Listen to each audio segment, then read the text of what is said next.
بدعت ہر اس کام کو کہتے ہیں کہ جس کی مثال پہلے نہ ملتی ہو،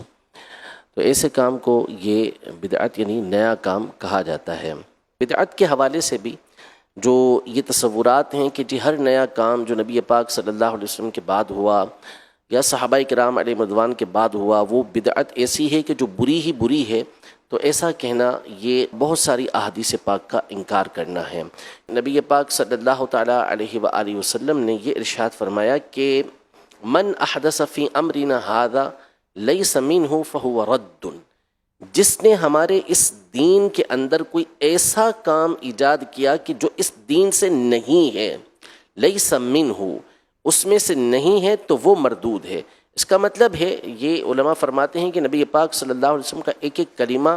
یہ اہمیت کا حامل ہوتا ہے۔ تو فرمایا کہ جس کی اصل اس دین کے اندر نہیں ہے، ایسا نیا کام ایجاد کیا تو وہ مردود ہے، لیکن اگر وہ اسی دین سے تعلق رکھنے والا معاملہ ہے، نیا کام اگرچہ ہے لیکن دین سے تعلق رکھتا ہے، تو وہ مردود نہیں ہے، وہ مقبول ہی ہے۔ اب اگر ہم صحابہ کرام علیہم رضوان کو دیکھیں تو نبی پاک صلی اللہ علیہ وسلم کے زمانے اقدس سے ہی یہ سلسلہ چلتا ہوا آ رہا ہے کہ صحابہ کرام علیہم رضوان اپنے طور پر بہت ساری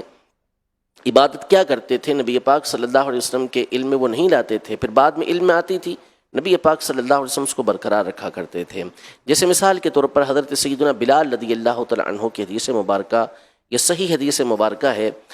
کہ نبی پاک صلی اللہ علیہ وسلم نے ان سے پوچھا کہ بلال، تم اسلام کے اندر کون سا ایسا کام کرتے ہو کہ جس کی تمہیں سب سے زیادہ امید ہے، یعنی بخشش کی، مغفرت کی، درجات کے بلندی کی تمہیں سب سے زیادہ امید ہے، اس لیے کہ میں نے جنت میں اپنے آگے تمہارے قدموں کی آواز سنی۔ تو انہوں نے عرض کیا رسول اللہ اور تو کچھ نہیں ہے، البتہ اتنا ہے کہ جب بھی میں وضو کرتا ہوں تو جو اللہ مجھے توفیق دیتا ہے اتنی میں نماز ادا کر لیتا ہوں۔ نبی پاک صلی اللہ علیہ وسلم نے فرمایا کہ یہی بات ہے، یعنی وہ نبی پاک صلی اللہ علیہ وسلم کے علم میں لائے بغیر یہ کام کر رہے تھے، اور نبی پاک صلی اللہ علیہ وسلم کو جب معلوم ہوا تو انہوں نے اس کو برقرار رکھا۔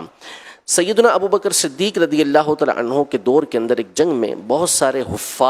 حافظ صحابہ کرام علیہم رضوان یہ شہید ہوئے۔ حضرت عمر رضی اللہ تعالیٰ عنہ سیدنا ابو بکر صدیق رضی اللہ تعالیٰ عنہ کی بارگاہ میں حاضر ہوئے، عرض کی کہ حافظ شہید ہو رہے ہیں اور قرآن ایک جگہ جمع نہیں ہے، اگر قرآن کو ایک جگہ جمع کر لیا جائے، یہ صحیح بخاری شریف کی حدیث مبارکہ ہے، ایک جگہ جمع کر لیا جائے، تو سیدنا ابو بکر صدیق رضی اللہ تعالیٰ عنہ نے کہا کہ یہ ایک ایسا کام ہے کہ جو نبی پاک صلی اللہ تعالیٰ علیہ وسلم نے نہیں کیا، تو میں یہ کام کیسے کروں؟ تو سیدنا عمر رضی اللہ تعالیٰ عنہ کے الفاظ یہ تھے کہ واللہ ھذا خیر، یعنی اگرچہ کہ یہ کام نبی پاک صلی اللہ علیہ وسلم نے نہیں کیا لیکن یہ کام بہتر ہے، اچھا ہے، خیر ہے۔ دونوں کی گفتگو ہوتی رہی، یہاں تک کہ صدیق اکبر رضی اللہ تعالیٰ عنہ اس بات کے قائل ہو گئے کہ حضرت عمر رضی اللہ تعالیٰ عنہ درست کہہ رہے ہیں۔ پھر انہوں نے زید بن ثابت رضی اللہ تعالیٰ عنہ کو بلایا اور ان کو کہا کہ آپ قرآن کو ایک جگہ پر جمع کریں۔ سیدنا زید بن ثابت رضی اللہ تعالیٰ عنہ کے الفاظ بھی یہ تھے کہ یہ کام تو رسول اللہ صلی اللہ علیہ وسلم نے کیا نہیں، تو یہ کام ہم کیسے کریں گے؟ دونوں حضرات یعنی حضرت ابو بکر صدیق رضی اللہ تعالیٰ عنہ، حضرت سیدنا عمر رضی اللہ تعالیٰ عنہ، ان دونوں کے الفاظ یہ تھے کہ اگرچہ یہ کام رسول پاک صلی اللہ علیہ وسلم نے نہیں کیا، واللہ ھذا خیر، لیکن اللہ کی قسم یہ کام بہت اچھا ہے۔ پھر سیدنا زید بن ثابت رضی اللہ تعالیٰ عنہ کی سرکردگی کے اندر ایک ٹیم تیار ہوئی جس نے قرآن پاک کو ایک جگہ پر جمع کیا، جس کی ایک تفصیل ہے۔ اب یہ دیکھیں کہ یہاں پر وہ کام جو نبی پاک صلی اللہ علیہ وسلم نے نہیں کیا، وہ صحابہ کرام علیہم رضوان میں سے ابو بکر صدیق رضی اللہ تعالیٰ عنہ اور عمر رضی اللہ تعالیٰ عنہ کر رہے ہیں۔ نبی پاک صلی اللہ علیہ وسلم کے زمانے میں جمعہ کی صرف ایک اذان ہوتی تھی، حضرت ابو بکر رضی اللہ تعالیٰ عنہ کے زمانے میں جمعہ کی ایک اذان ہوتی تھی،